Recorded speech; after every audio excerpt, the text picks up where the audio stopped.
rollazo, y no hay ni tiempo, ni espacio, ni tiene sentido estarles leyendo. Mejor les platico un poquito.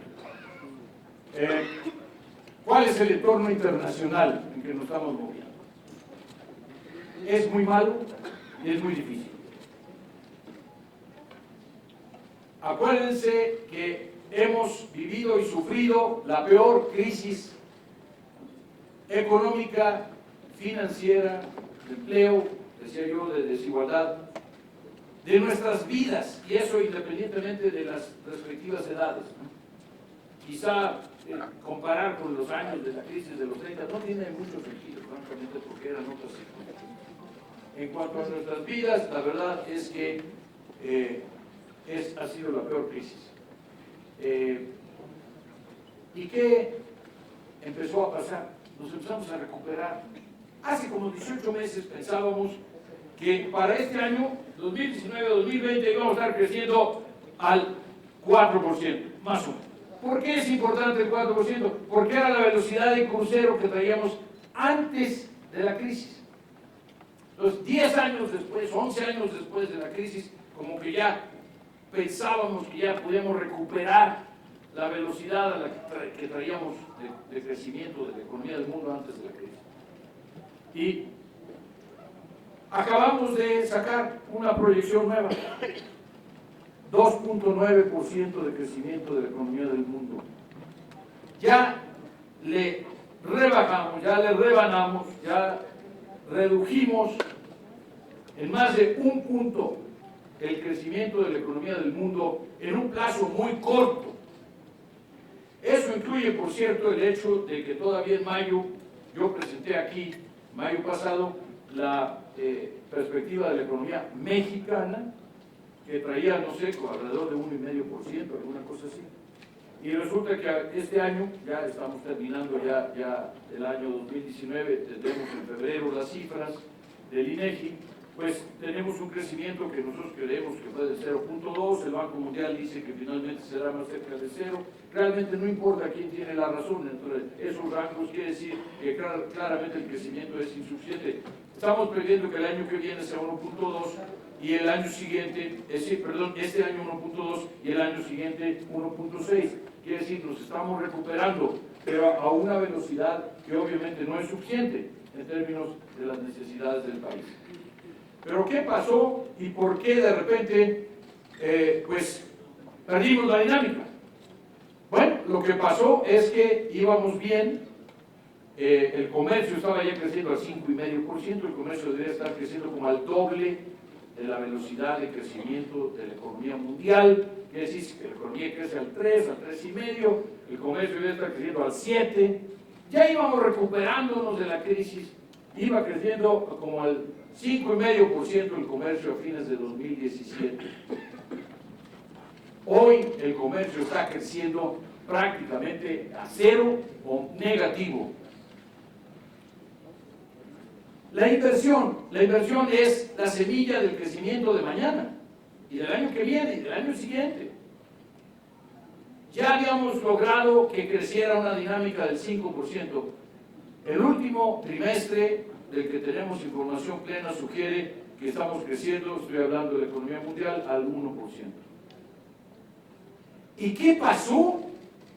Bueno, pues que a finales del 2018, la segunda mitad del 2018, empezaron a haber decisiones unilaterales de tipo comercial que generaron una tensión comercial enorme en el mundo entero. Porque además, cuando se pelean la economía número 1 con la economía número 2, pues obviamente hay, ¿no?, un problema de incertidumbre que se genera en todas partes. Pero muchos de los problemas comerciales no solo son entre China y Estados Unidos, también son entre Estados Unidos y Europa, por ejemplo, con el tema de los carros, que todavía está pendiente la decisión, el tema del acero, que nos toca a nosotros en la primera instancia, en fin, por todos lados hubo esas tensiones comerciales. ¿Y qué pasa cuando hay tensiones comerciales? ¿Para qué invierte uno? Pues uno invierte para producir cosas. ¿Y para qué produce uno cosas? Para venderlas. Y resulta que no sabe uno si les va uno a poder vender, no sabe uno si va a poder uno tener acceso a los mercados, no sabe uno a qué tarifa le va a tocar y finalmente cuánto va a costar el producto, porque depende de otras circunstancias. ¿Y qué hace uno? Pues no invierte, se aguanta uno. Ante la incertidumbre uno se vive, se espera. Imagínense ustedes esta actitud multiplicada millones y millones de veces en Rusia y en Japón y en China y en los Estados Unidos y en México, y en Turquía, en todas partes, de esperar hasta no ver más claro. Es una actitud humana, es una actitud responsable, es razonable que la gente actúe así. Pero el resultado es que se nos cae el crecimiento como piedra y en un plazo muy corto. Y entonces estamos hablando de que nuestras proyecciones del 4% pues ya van del 2.9%, pero eso incluye promedios de China de 6% o de India de 7%. Y entonces estamos hablando de los países OCDE nada más, pues 1.2%. Los propios Estados Unidos andaban en 3, 3,5%. Estamos previendo 2% de crecimiento en el año actual, 2020, y alrededor del 2% también en el año 2021. Entonces, esto quiere decir, simple y sencillamente, que estas decisiones y estas guerras comerciales no solo amenazan con, sino que ya costaron por la vía de la incertidumbre y la baja de la inversión. En ese contexto, México,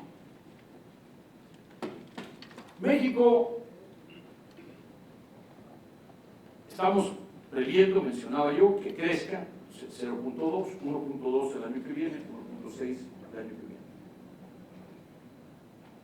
¿Por qué es que México parece tener un impacto especial, especialmente fuerte, de este entorno internacional? Porque México es uno de los países más abiertos del mundo.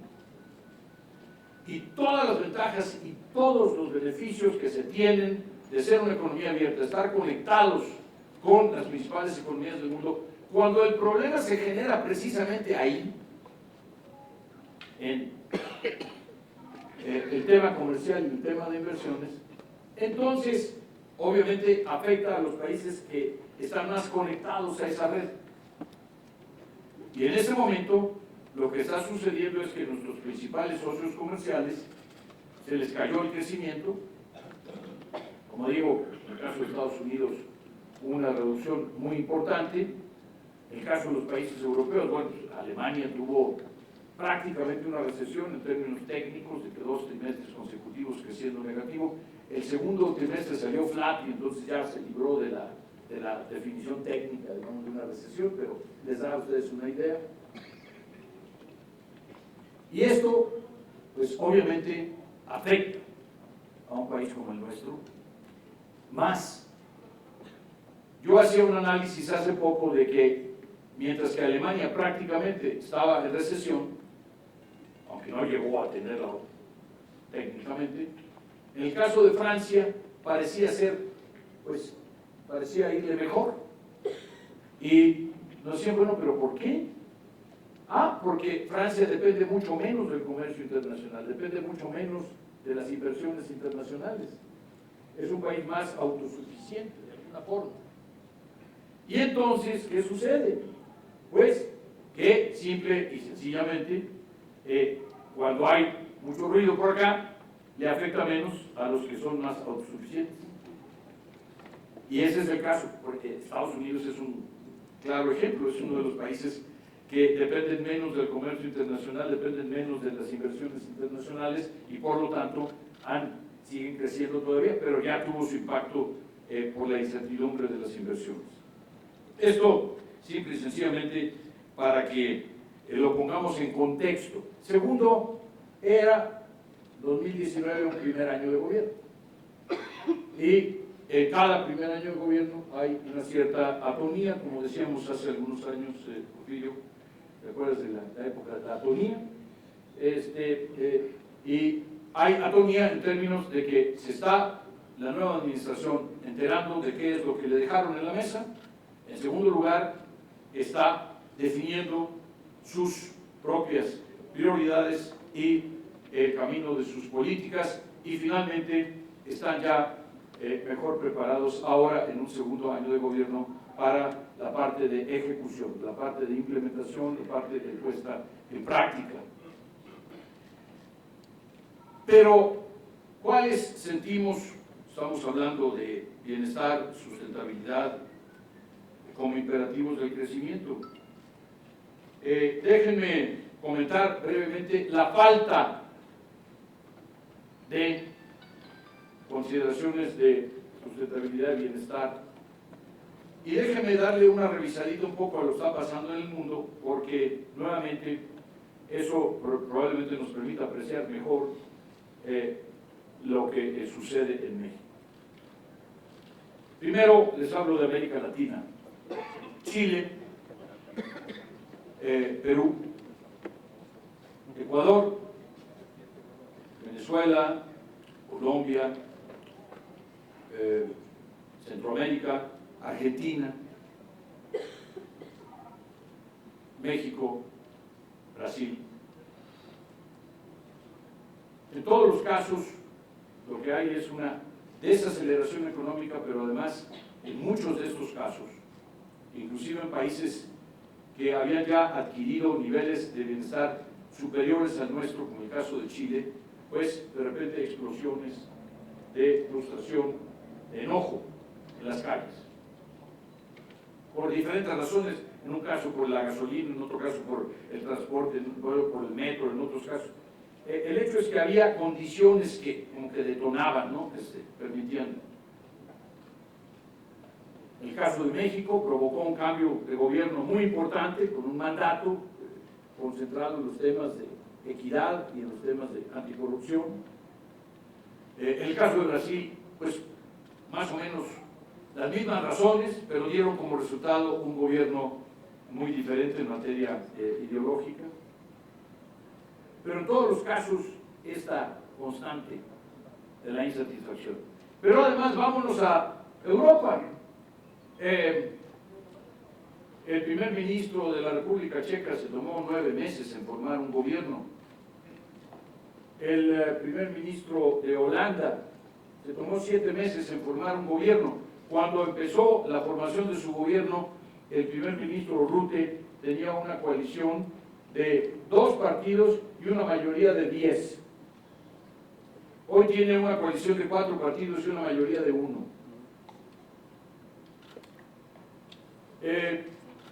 El caso de Alemania, 5 meses para formar gobierno, 4 meses para formar gobierno en el país más igualitario, Suecia. ¿Y cuál fue el resultado? 40% de centro derecha, 40% de centro izquierda y en medio un 20% ultra.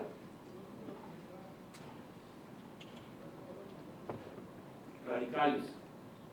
Aparición de partidos radicales por todos lados. El Brexit como una manifestación, por cierto, se acaba de aprobar hace pocos minutos ya la decisión ministerial, de decir, parlamentaria de la salida oficial. Pero, ¿cuántos años llevamos? ¿Por qué el 60% de los jóvenes ingleses no acudió a votar cuando estaba en juego